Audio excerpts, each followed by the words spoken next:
But then I told him na some instructions on what to say and what to do. Pero sa totoo lang, dapat hindi talaga yan umalis ng bansa si former President Rodrigo Duterte. Pag umalis po, susunod po ba kayo?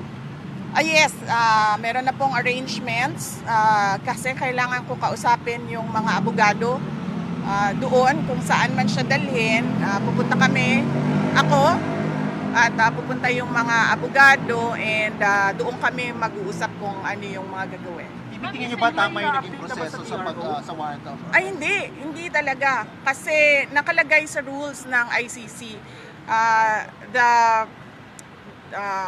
the defendant should be taken to a court, a local court.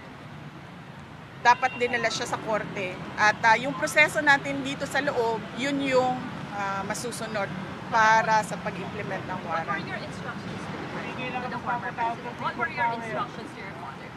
About legal matters lang, no. So sinabihan ko siya na kung ano yung sasabihin at gagawin for his lawyer. Tipi, ano pong plano niyo? Bakit po kayo nagpunta dito? Gusto niyo po ba sana makausap din si Father? Yeah,